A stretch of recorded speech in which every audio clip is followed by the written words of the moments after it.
Thanks everybody. Thank you for listening to my talk. My name is Marijn. I work at Wiki-based solutions.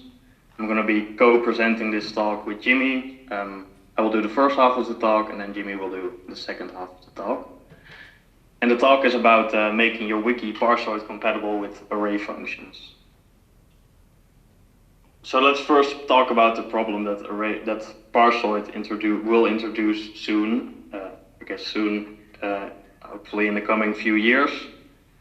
In the coming years, MediaWiki will move away from the legacy parser and move to Parsoid, and this introduces a bunch of problems regarding wiki text, and it will break most of your existing code if you use extensions like variables or loops or arrays, and this will break your workflow, and it is probably best to fix it in time. So what exactly is the problem that Parsoid will introduce? The main problem is that Parsoid will parallelize the parsing. This is great for improving the speed at which pages are parsed, but it's terrible for maintaining state, which is what is required by variables. So let's look at an example. So suppose we have this piece of code and we define the total attendees of the MUD. I see that I also made the mistake of calling it MUDCon, but of the MUD workshop. And we define that variable at the top of the page, and then we want to read it at some later stage in the parsing of the page. So currently, pages are parsed top to bottom. So first we parse this var define, which will set internally in PHP some kind of state, for instance in an array, and then we can easily read that state later on in the parsing because we know that that state will be available at this point. However, if we were to parallelize this, and let's see if I can move this away. All right. If we parallelize this, we no longer know whether this piece of code will be parsed first or this other piece of code will be parsed first. So if the call to the var parser function is parsed first, then we don't have the state available and we just get an error. This is of course a problem because it just doesn't work if you use Parsoid. So how do we fix this? The solution is to avoid relying on state at all when you parse a page. Because we have this parallelization, you can't really rely on state that is defined before, so we can no longer rely on it. Of course, this is easier said than done, because how would you do that? We have this variable, you use variables in almost all programming language. How can you just avoid using variables at all?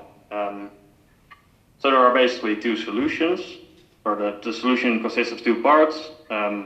We use something called functional programming, which doesn't really have any variables, and we extract some pattern. So if you look at most pages that use variables, you can see that they first retrieve some data, for instance using Cargo or Semantic MediaWiki. Then they use variables to store this data, so they don't need to recompute it. And then you perform some computation, for instance taking the total count, adding one on it, whatever.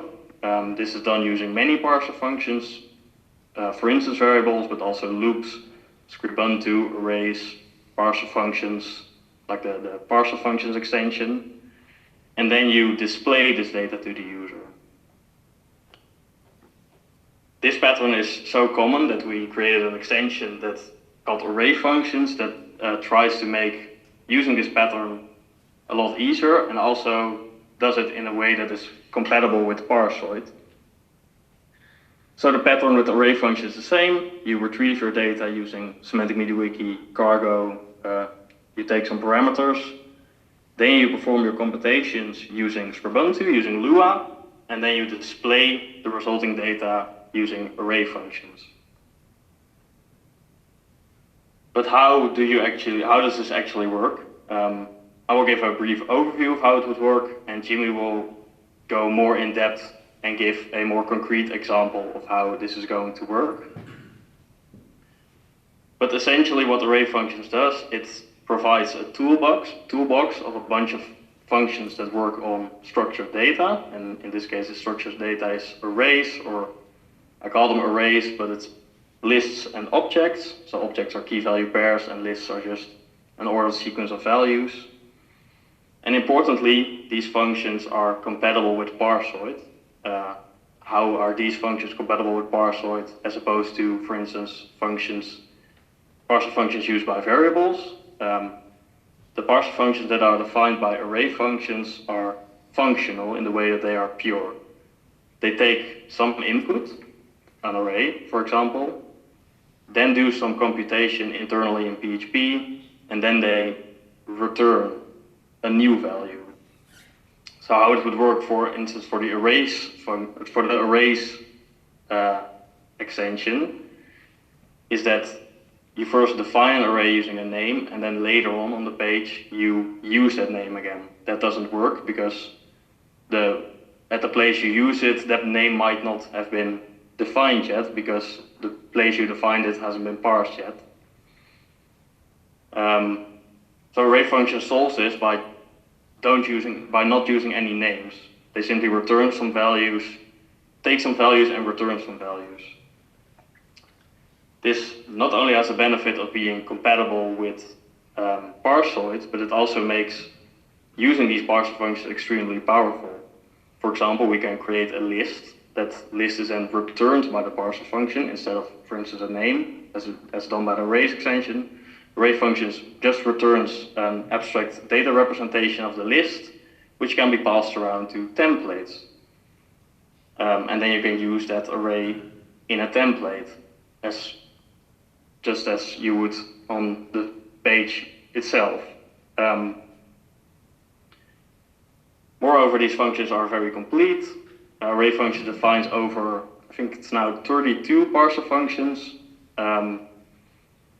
that all operate on arrays or some data structure. For instance, there's also string map that operates on a string and then splits it just like the string map from page forms. These parser functions are also very stable. ArrayFunctions has been out for about 2 years now, and we have never had a breaking change so far. And some examples of these parser functions are the AF for each parser function, which loops over an array, the AF unique parser function. This takes an array, removes all duplicate elements and returns a new array, the AF count function, which counts the number of elements in an array, etc. Not only does ArrayFunctions provide these functions, it also provides a number of integrations with other extensions to make it even simpler. The most important integration it provides is Scribunto. This allows you to create an array or a list or an object in Lua, then return that from Lua and use that immediately in ArrayFunctions. And this will also be demonstrated by Jimmy. And we also have 2 integrations which were recently added for Cargo and Semantic MediaWiki, which allow you to use ArrayFunctions as a result format for these extensions. Because what we saw is that a lot of times we were simply using Scribunto or Lua to do a SMW query converted to ArrayFunctions and return that immediately, and now you can immediately use the ArrayFunctions result format. There were a number of questions throughout the last presentations that I gave about ArrayFunctions, about why should I use ArrayFunctions instead of just Scribunto or Lua. The benefit of using ArrayFunction is that it works directly in wiki text. So it is possible to use Scribunto and construct some kind of display entirely from Scribunto. And if you're used to this, it is fine. Go ahead and do it. But the benefit of using ArrayFunctions is that you have this split of data and representation. You create your data purely in Scribunto, in Lua, and then you can use wiki text that you are used to display this data, which is often simpler. This also makes it easier for non-programmers, and it's also less verbose because creating wiki text in Scribunto can be quite verbose. Moreover, even if you do not use variables of Scribunto, ArrayFunctions can still be beneficial to you. with what I've previously mentioned, that you can, for instance, create a list and pass that to a template, which essentially allows you to pass an arbitrary number of elements to a template. But like I said, if you're comfortable with Lua and you find it easy to work with, you can just go ahead and use that instead. Now I'm going to pass it over to Jimmy, and he's going to explain in a more exemplary way of how you should actually replace variables with array functions. So I'm going to wait for Jimmy to come online, and hopefully he will. Thank you. Okay, so Marijn, thank you for your brief introduction. I'm Jimmy van Delft. I work at Wikibase as well, and I will be presenting the second half of this presentation. So let's dive straight in. We have established that the variables extension will not be compatible with the future plans of MediaWiki to parallelize parsing with the use of Parsoid. And if we use variables parse functions, then they will break. So how do we go about replacing these parse functions in your wiki text? I have prepared a simple example to explain this, so let's dive straight in. First of all, I have a Semantic MediaWiki ask here. It asks the total amount of MUD workshop attendees and MediaWiki user and developer workshop attendees, and it returns the total amount of attendees. As some of you may know, doing a Semantic MediaWiki query can be expensive, especially if you do the same query over and over again. If you need it in the text, it also creates a lot of messy code. This is why we want to save this value to use it later. So code may look like this, and define a variable called total attendees with the value or with the amount of total attendees. Then in our sample text, we call a variable 3 times in the text to show how much attendees are actually present here. So how do we go about changing this to array functions? Let's start with the same ask we have used before, but this time it is wrapped in an AF list. What this does is an array functions list parse function, and it actually creates the array or object Marijn was talking about, so we can iterate over this. In this case, it's only one value, so it will only create an array with a single value.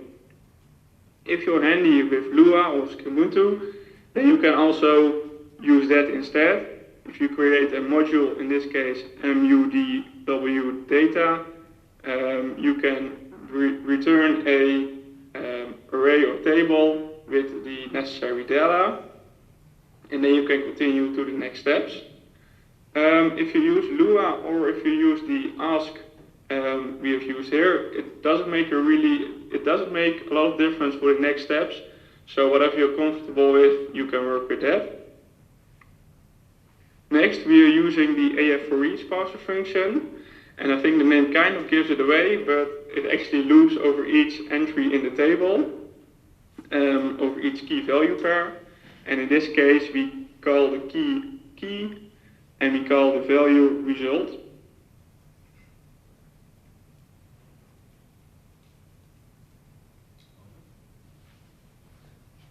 To the variables. So we actually have access to all of the data inside this table entry. The trick here that is used is that the for each loop is only run for one iteration. It is only run once. So then the text will only show once, but then you do have access to all of the information, and the information will only be calculated or retrieved a single time. So it's way more efficient in this way. Next up, I would like to briefly show you some examples of how we use array functions in production. So for customer solutions, for example, to start with, of course, we are replacing the variables extension with array functions. Then we can create very large data sets, so we can create very large reports from this. In this example, roof inspection reports. We can use the AF for each, for example, or string map that Marijn talked about to loop over each rooftop in a building or site, or even loop over multiple buildings we want to display in the report. Next to that, we can aggregate large data sets or large amounts of data. We can use Lua to calculate or compute other values from this and then show them in the table, for example. And lastly, we can use array functions in combination with Lua and leveraging FlexForm, for example, to create an Excel to Wiki pages functionality. In this case, you can in a very flexible manner, you can import an Excel sheet and generate very specific wiki pages from that with specific templates on it, for example, or whatever content you desire. Then, of course, we would like to invite you to try the extension out yourself.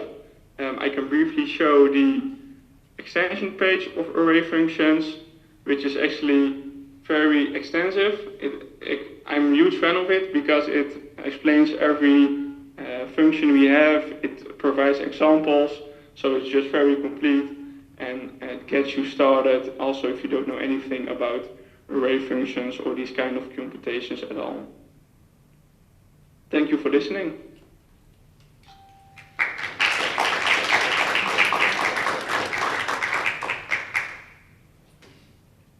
We have time, actually we don't really have time, but if anyone has a question, yeah, Jeffrey. Put on YouTube. There's a question in the chat. Oh, okay. Can you hear me? The mic's over there. Am I What? on? Or should I take the mic? Yeah. Take the mic. Okay.